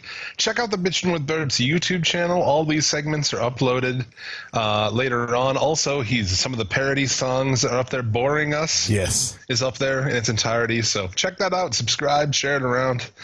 Very good shit from our boy Burbs. So let's start with this question. Would you rather sit on a cake and eat a dick? Or sit on a dick and eat a cake? Well, now it all depends on how long I got to do it. Like, do I have to do this for the rest of my life? Like, instead of cake, do I have to eat a dick? I think if you sit on the cake, you need to eat the dick until it finishes. If you sit on the dick, you need to eat all the cake. Well, a dick is up your bum. Yeah. I'm gonna. You know what, man? I'll suck it. Yeah. Yeah. Yeah, and I'll sit on the cake. Fuck it, man. I can get cake elsewhere, but I can't leave virgin my asshole. Because I'm gonna go the opposite of that. Because cake's delicious, so at least there's something good. Sitting on a cake and eating a dick, there's nothing good there, right? That's true, but I've never my side at least has an upside. You get to eat cake, try to distract yourself. And you know what though? The male G spot's an asshole, so maybe you'll find out something interesting. Yeah, I mean, that's what you know what? You know what, man? Yeah, no, I'm with you. I'm with you. Convinced you. Yep. As long as he's not monstrous, you know what I mean? As long as he's not like some BBC. Yeah. Well, there you go. So there you go. You're only going to hear shit like that on one wrestling podcast, and that's Suplex City Limits. I love how Speaking that's of which, related. I woke up this morning and I checked Twitter. I got a DM. I go to the DM, and it's a quick video from a listener. And it's a dude, stands up on a toilet and shits on this broad's face. And I was like, certainly legitimate podcasters like Solomonster or Dave Meltzer don't have DMs from listeners of people getting shit on. That's doubt it. A uniquely Suplex City Limits thing. Yes. We even have our own unique venereal diseases. We've ran off everybody who's offended by shit, over the years. And now it's just like the core group of savages who think dead babies are funny and who think that fucking Benoit jokes are funny. I'm all for it, and yeah, I like it. This is the last strongholds of offensive conversation. I'm going to come on you like nobody's ever come on you before. There it is. So let's talk a little bit. Let's talk about these Raw and SmackDown shows quickly. Quickly. Okay. Because they suck. They suck. Yeah, they did. The most notable thing would be Bayley and Sasha, in my opinion. That or our boys, the Revival, getting a win over Reigns. Yeah, let's see. So Lashley and Reigns versus the Revival again. And I don't know. Dude, Reigns steals the tag. Face. Because he's such a face. Yes. And Reigns wanted to say shit, but got cut off by Angle in the opening promo. Yeah. Somebody in the back noticed that Lashley's headband had the Nike symbol out. Yeah. And so they tell the ref to go and tell him to switch it, mid-submission hold. Yeah, that's probably why he wore that cut-off T-shirt around his head that first week. God damn it. So, yeah, the Revival get a win. It doesn't matter, trust me. No. It's just like, no, it doesn't. They lost to these pathetic fucks because they can't get along. Yeah, that's exactly what the storyline is, and that does not help them at all. Lashley, Reigns, oh my god. And they're on the same team again tonight at the house show I'm going to. Yeah, and it doesn't make sense that they're a team, in my opinion. Yep. We had this weird Hardy match with Axel where Hardy just gets dropped on his fucking head and pinned. Yeah, and the whole promos, Bo did a better Bray Wyatt than Bray Wyatt. Yeah, I don't know what's going on there. The AOP run into Titus Worldwide. Yeah, Just dressed down by him. Apollo Crews just gives him the what the fuck you doing look the whole time. Dana Brooke has her mouth open like, I want to take these dicks. Yeah. Alicia Fox is back. Yeah, with a haircut. Yeah. I guess she figured miraculously has a job there. after really just going ape shit on Rhonda's boyfriend. Yeah, I'm surprised she still has a job as well. AOP defeat Jobbers. We're back to that again. And they start to beat him down, and then Titus Worldwide run them off. Dude, what in the fuck are you doing? Titus Worldwide should have came out, and these guys should have fucking killed them. Yeah. Of course. This but is their big first feud, though. AOP and Titus Worldwide. It is a barn burner. That is for sure. Good God. What else we got? Braun challenges his little buddy, to a tag match. I don't understand that. Because he wants to be friends with Kevin Owens because he's been mean to him. I thought I was hard on him. Like, oh my God, dude. Throwing him off of those ladders and throwing him into the guardrail, and I want to be nicer to him. I hope you got insurance. Speaking of, right back to shit. Mickey James and Alexa Bliss are still a thing. Yeah, that was weird. That was weird how that just happened. It's weird how they're a thing again, like a lot of times on this show, but okay. Natty comes out. They just need to send her away. They need to make glue out of that old fucking horse. Honestly. Oh, scrape of hooves and make fucking chewing gum. Yeah.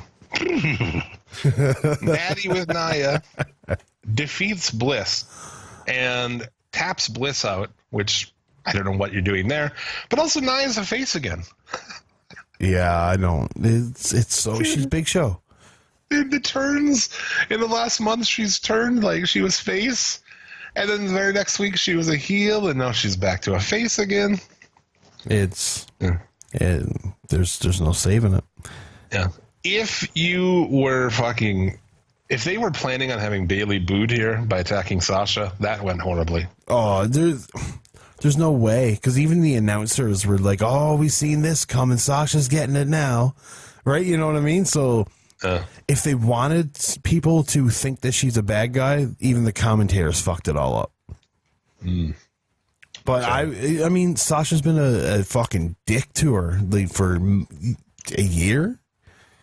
Yeah. It's like, I would have punched a bitch in the fucking nose long ago. Crowd loved it. Yeah, you're fucking right. They did.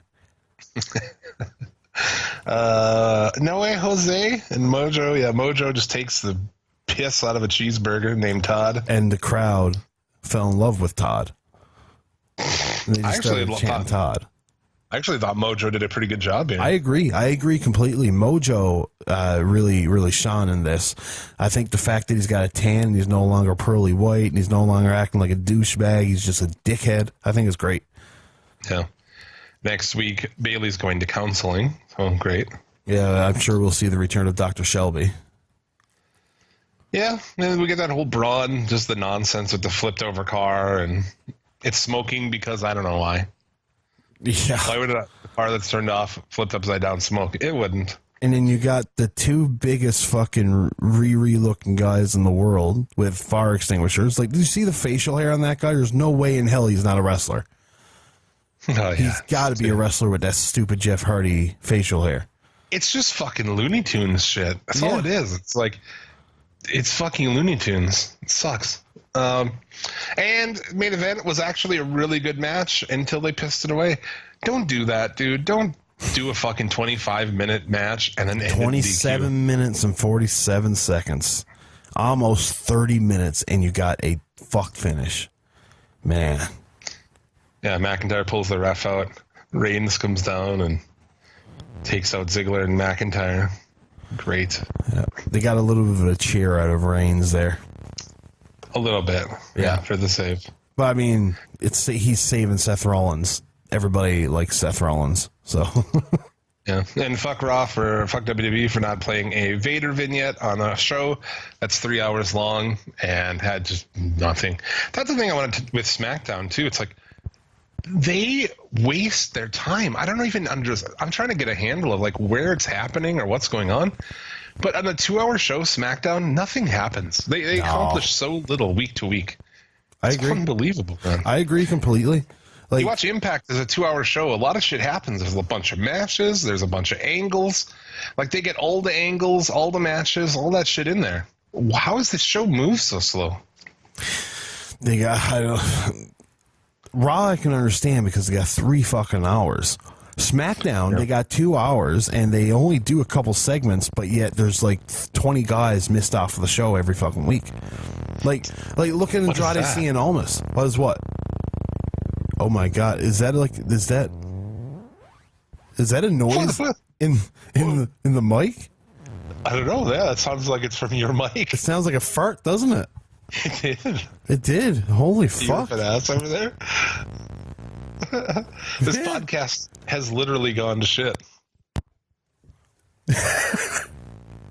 Can you still hear it? Gone to shit. Yeah, no, I don't hear anymore. Okay. I think we're good. Podcast. I wanted to tell you about this. I saw this from Lucha Blog on Twitter. So good. It's the Andrade and Almas story. Okay, 417 drafted to SmackDown. 424 no match. 5-1 no match. 5-8 no match. 515 versus local wrestler. 522 versus local wrestler. 529 no match. 6-5 no match. 6-12 no match. 619 and 626 no match.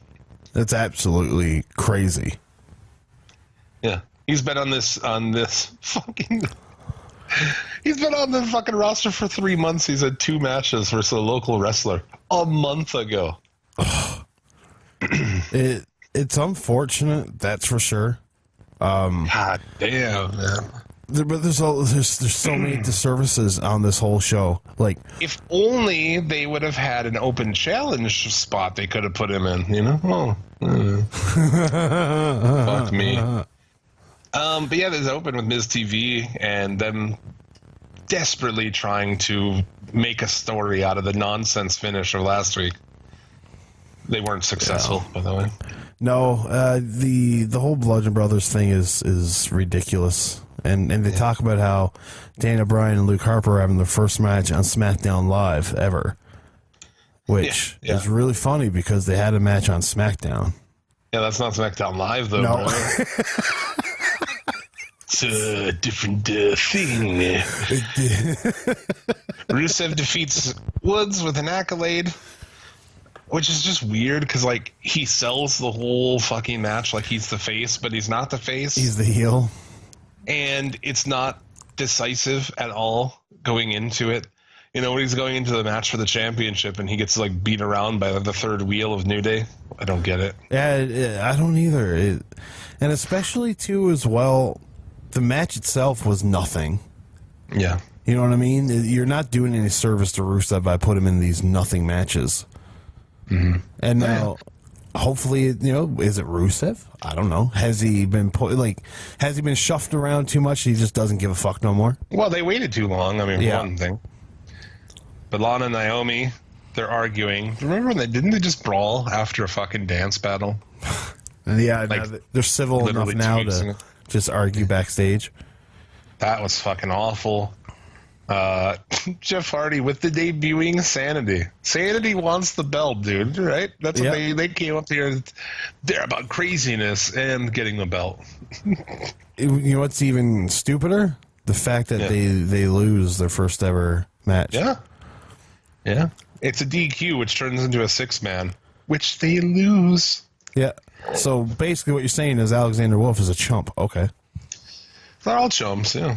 Becky Lynch defeats Sonya Deville in a match. Oh, that I you didn't- totally skipped over the abysmal though twist of fate that Jeff Hardy applied on Eric Young. That was ugly as fuck. Yeah, I forgot about that. Yeah. Man. And then Eric Young literally snapped Jeff Hardy's neck. Like, took his hands and snapped his neck like in the movies. And Jeff Hardy falls down and gets back up. Okay. So what you're saying is wrestlers they can't break their neck. Okay. Yeah. And Young still has those trunks that just have arrows everywhere. I don't understand. Yeah, where's my dick? No, the arrows go everywhere because he's crazy. They go in all different directions. He's insane. Sanity. Do you see how they have to typeset that?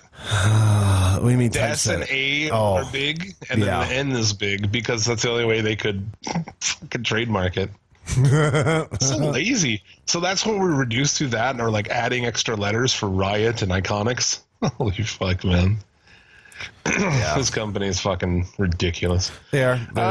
They're down. Nice little thing when they're going to commercial. Brian is like shadow boxing with Gallows, and Anderson's in the back counting his abs. Yeah, Nice. I thought that was pretty cool too. And Dan and Brian, Luke Harper. Brian's about to tap him when Rowan attacks for the DQ. Another DQ. That was like the whole fucking week this week. This show had 2 DQs of the 4 matches. I can tell you a secret, Jim. Most WWE television matches end in fuck finishes. Well, yeah. Oh, yeah, they do. And in for the save is Kane. He attacks the knockoff versions of himself. Is that why they switched these guys to green last week? You fucking right it is. You remember they were wearing fucking red and black? Now they're wearing green. Yeah. Because people are going to get confused, man. Dude, tell me something about this. Like, this is more from... I don't know. I didn't watch this era, really. This is shit. The Team Hell No? Do you care about this? No, I don't. Why did all those people care about this? Because I can't explain it. This was WWE's version of trying to do what Kenny and Ibushi did. Yeah, mission accomplished, guys. It is though. This was them saying we're going to have a reunite. We're going to, God damn it, let's reunite Daniel Bryan. In their mind, they're like just as good. Yeah, of course, Just as good. Just like how the New Day against the Wyatts was just as good as Final Deletion. Yeah, right. This is how they're going to avoid, all the Daniel Bryan shit that we would like. Brian Almas, Brian Nakamura, a real Brian Styles. We're not going to get any of that shit. Oh yeah, no, they're going to win the tag titles, go for a little run, probably lose it against the Miz and somebody else, and then this is going to lead to Daniel Bryan taking on the Miz at WrestleMania. You hear what he said? I saw he like. Someone asked him about him and Miz at WrestleMania, and he's like, do you think WWE will be able to stretch the story that long? Like, they're not, you don't usually think of them doing that, and then laughs. So he has no faith in it. I believe that for sure. Like they can't stretch a story out, but he has Jim, no fucks. That guy. It's no, awesome. Oh no, but they can in a way. They do stretch stories out, Jim. The Sasha Bailey angle has went on for 1.5 years almost. Just fucking waste of time.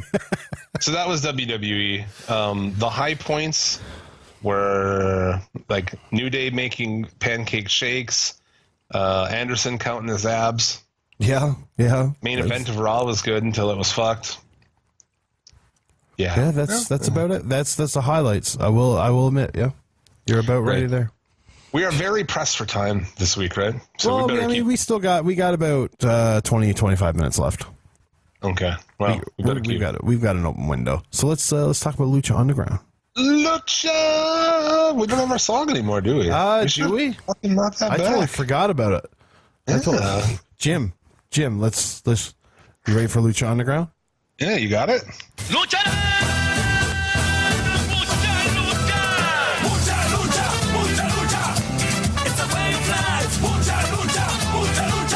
I fucking love that song. Is it from a cartoon? Yeah, a cartoon called Mucha Lucha from it was just a bunch of luchadors fighting evil. Well, That might be awesome, actually. I think it is. Lucha Underground Season 4, Episode 3. Open with Ricky Mundo talking about his trip to the Island of Dolls. The doll has a name. Her name is Rosa. Rosa Mendez? What? God. And Mundo in this, he calls the Reptile Clan slimy turd cutters. Oh, what the fuck, man? Oh, We get man. those slimy turd cutters. They hooked me again. You know what I mean? That opening segment hooked me again. Jack Evans having to skip out on the match because he had a colonics appointment? Come on, man. That's fantastic. PJ Black has a glove and he has all 5 fingers. Yeah. There's something sticking in one of those gloves for sure because we all know he's missing a couple. And what was this little thing where, like, nobody can find Angelico? Yes. He's like, I need to find Angelico because I owe him an ass kicking. And then the doll says that, you know, she'll keep the secret. And, like, Ricky looks very oddly at the camera. Ricky killed Angelico. Is that the deal? I think so. That's why It's widely known Angelico's not in this season. I thought he filmed the season before they quit. Him and Jack Evans quit after the season was filmed. Was it after the season was filmed? I think so. But if you recall, in the first episode in the Aztec Warfare, Angelico was announced, and then it was Ricky Mundo. Yeah. So, interesting. You know what that is? Holy fuck. It's a story alert, kids. Beware. I know you're not used to it on Mondays and Tuesdays, but this is what we would call a story in wrestling. I want to watch next week so I can find out what happened. See? It's a weird thing. I just feel like we need to remind people like what that is. Yeah, exactly. Jack Evans is out. He challenges, he has an open challenge, I guess. Exolicious, dude.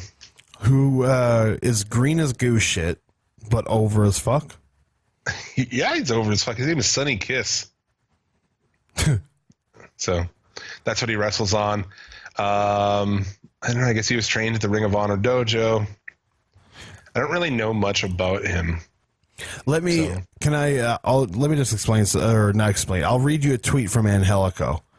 I would like to announce that I've decided to part ways with Lucha Underground. I would also like to say thank you to everyone in the company for the pleasure of working the last 3 seasons. So maybe he wasn't in season 4. When was that? April 10th, 2018. See, I think they already filmed I thought they finished their shit because Jack Evans quit right after that, same day. Yes. Jack Evans quoted it and said, "Yeah, me too." Well, So, proper spelling this time. I've also parted ways with Lucha Underground. yeah. So yeah, I don't know. I Maybe guess we will see. he's in there, maybe not. But I think it would be a great story if Mundo killed him.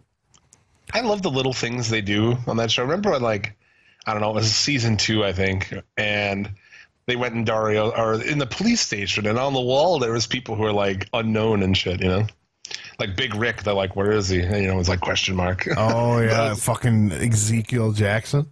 Yeah, I like Big Rick. That was a cool character. Yeah, no, I was down for it too. Exolicious wins. It was awesome. Some homophobes complained about it online, and our boy Vinny Massaro took him to fucking task. Hey, Shout out to exoticos are a thing in Lucha Libre. They've been a thing for decades. You know what I mean? I love it, man. Because I would imagine that it all stems from women not being allowed to wrestle, right? And some men dressed up as the women. Yeah, I mean that, and it's just a good way to get heat, probably in Mexico. I mean, I guess they're probably faces too. They probably do like Pimpinella Escarlata. Oh, she's a face. I fucking love it. I love it, man. Yeah, I agree. My only downfall with it is he's green as goose shit, and I don't like him as a wrestler in general. But the character I think is fucking great. He's athletic and shit. He's got potential. But to me, he could have been serviced in having a quicker match. You know what I mean? The match didn't have to be as long as it was, but Sure. See, Lucha doesn't have the money to fucking bring in all these top guys. They use a lot of guys who are just like California dudes, you know? Oh yeah, no, I get you. And how many young exoticas do you have lying around? You know what I mean? I mean, I don't know. This dude seemed pretty into it.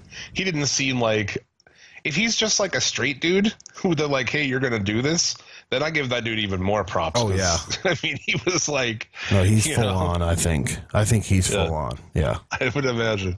I thought it was great though. Pentagon Dark promo. It's awesome. It's not even in a language I understand. It's fucking awesome anyway. Yeah, no, it was great. And then you had Brian Cage come out and just fucking destroy him. Yeah. Just Fucking- the force that he just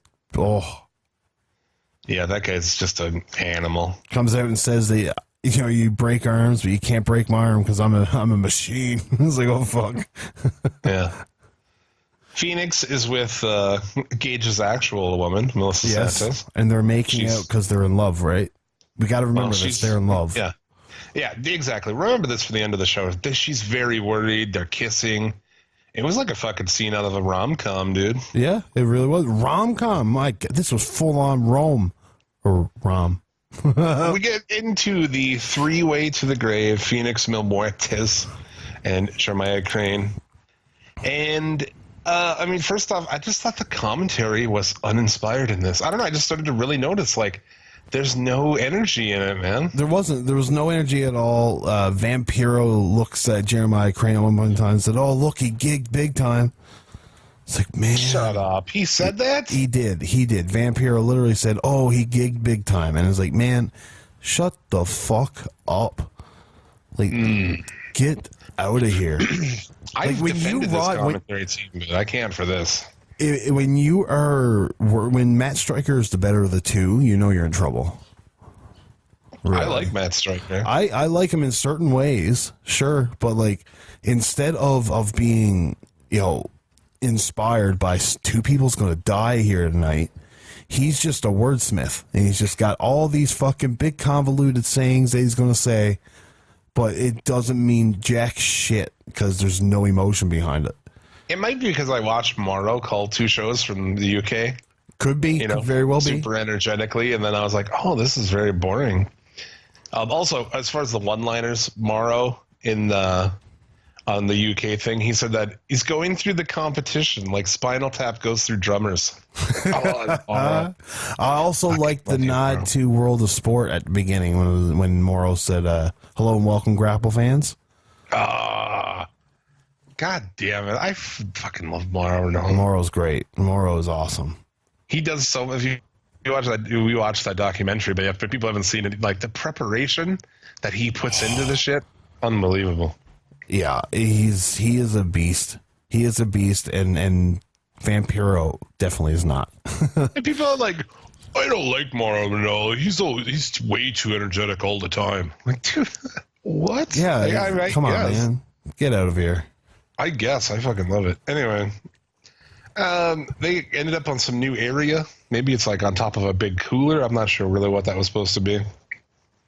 Phoenix has a crazy-ass dive from up there. Did you notice that the bottom rope broke immediately during this match? Yeah. Yeah, that's a bitch. Evil East is out with a hammer and Nancy Kerrigan's Crane's knee. Tanya Harding's it, if you will. If you will. Oh, man, that's very true. And then at some point in time, the top of the hammer flies off, and we are blatantly shown that it's a gimmick hammer. Yeah. But I don't even care in this. No, I don't care either. Horror movies where you see like, oh, he's like shit that shouldn't be in there, cheesy shit. It almost works for Lucha Underground. Well, and in wrestling itself, you got to give it a little bit more leeway, anyways, because it's not camera angles and trickery when it comes to that stuff. It's just that it's gimmicked. Yeah. Mill wins the match, and as we're talking commentary, two men have died. Commentaries just can't be bothered, I guess. No, it's just like, oh, cool, two people died, and then the kicker though, Melissa Santos comes up and says, "And the winner of your match, Mil Muertes," and just walks away. And it's like, what? Your boyfriend just died, and you don't give a fuck. You know what I mean? Like she had her eyes were a little bit teary, but that's it. If I was dating a dude and he fucking died, Jim, what would you do? She should have jumped onto the casket. She should have been pounding on it. She should have been trying to fucking swat at Muertes, maybe. Yeah, maybe try She to should've go been after hysterical. Katrina. Yeah. And even the crowd, dude, didn't seem that energetic for this week, man. Like, those old, like, I remember, like, the OG Lucha crowds were fucking animals. And then this just, they seemed, I don't know if they can't put as many in there or if these people just aren't hardcores or what it was. But the Yeah, whole thing, it could be that they're not the same crowd. yeah, from commentary to the crowd to everything, just kind of felt, But the match itself was good. It was. And at the end, we get a closing video, which is like usually my favorite part of Lucha Underground. The video at the end.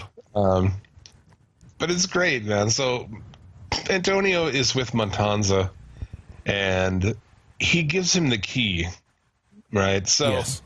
I guess this key, it holds his soul.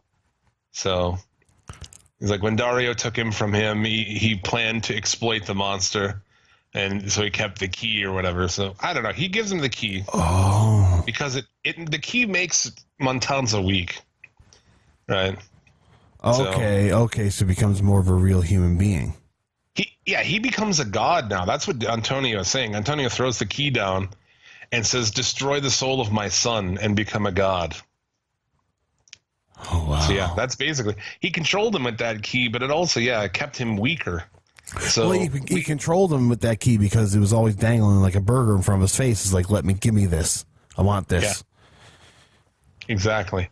And the key holds his soul. So we're going to see a more powerful version, a full god version of Montanza. Can you imagine if it's no longer Jeff Cobb and it's like some fucking super shredder guy? It would be amazing if they super shredded him, dude. It would be. I do agree. They should super shredder him and just get like fucking. Imagine if Brian Cage gets killed off and comes back as fucking Matanza. Oh man, yeah, that's good shit. But yeah, this was great, man. I enjoyed Lucha Underground. I enjoyed it too. The commentary aside, the whole thing as a whole was actually pretty fucking fun. So they've turned it around. Did you find the main event to be lit differently than the rest of the show? It seemed like it maybe was. It Yeah. was a lot darker. I found. I don't know if I enjoyed it or not because I found myself straining more to see it. I don't know. It hurt my eyes a little bit the way they had it lit for the main event, but.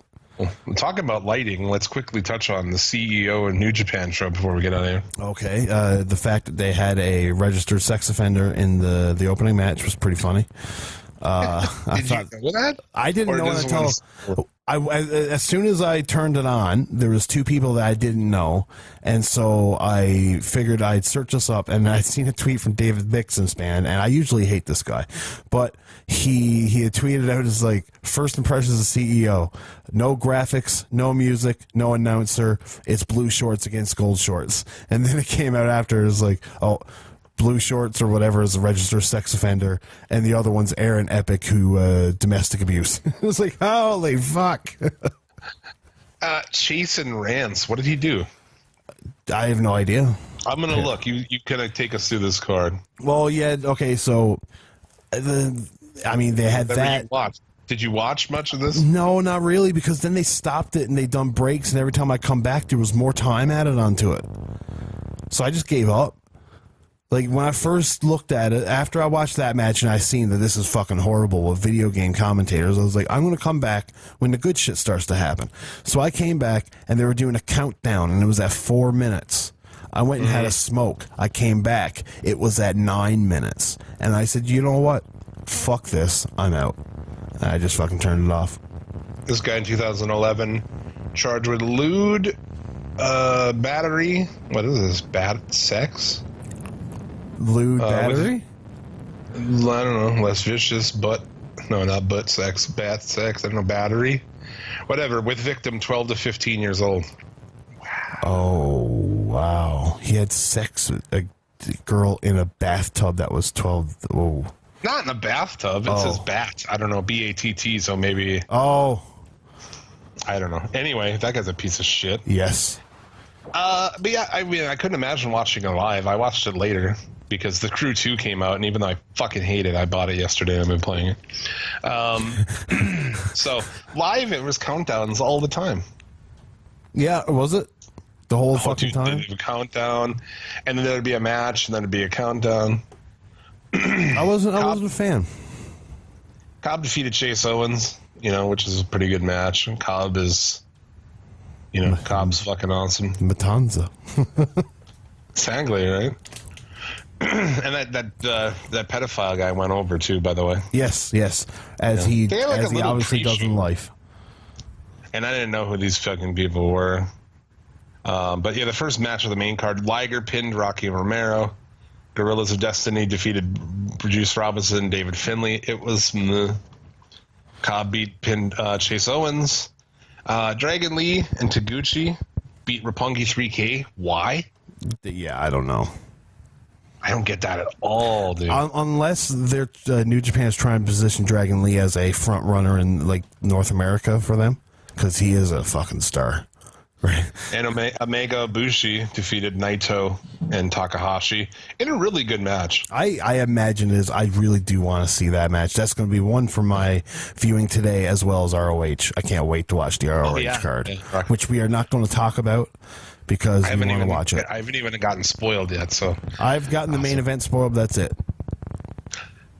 Here you go. Your mic makes random weird sounds. That's a weird. The farting sound will happen. I don't understand what's doing that. I don't know if it's like my headphones are causing interference with it, or I don't know. But dude, in this match, you watch Ibushi almost fucking die and Takahashi almost die. Naito actually. They dropped Naito on his head. Unbelievably, he didn't move after that. I was like, is he dead? I don't fucking know. And what did they do to drop him on his head? Assisted German. Okay. But dude, he landed right on his neck, and Ibushi landed on his neck on the sunset bomb. Dude, just crazy. But yeah, I thought there's no music. The commentary, I thought, they're video game commentators, I guess, but they did a pretty good job. I mean, Kevin Gill broke the scale of bad commentary. So. Yeah, no, you can't do any worse. So yeah, you literally can't do any worse than that Triple Media commentary. No. So what are you gonna do? Yeah, it'd be impossible. I swear to God, anybody who watched wrestling would know more about it than them. And that's not a slight. I mean, it is a slight on that guy, but dude, that commentary is fucking awful. He needs to admit it. He really hasn't owned up to that yet, hey? No, he quit Conan's show over it. You're lucky to be on that show, bruh. Yeah, you fucking weird-looking bastard. You weird-looking bastard. But I think that's about it, man. That is. We have come up to our time, and perfectly so, I think. Yeah, I want to give a shout out to our brothers in podcasting, Wrestling Soup, Sat Pod, The Strap, Inhuman Experience, THT, Shooting the Shiznit, Smack It Down. All those guys, cool shows. Check them out, support them, and all that shit. We don't have time to do these Twitter shout-outs, so I'm sorry. I mean, you can if you want to. We got enough time to do Twitter shout-outs. If you want to, we can. Yeah, all right, let's go. Retweet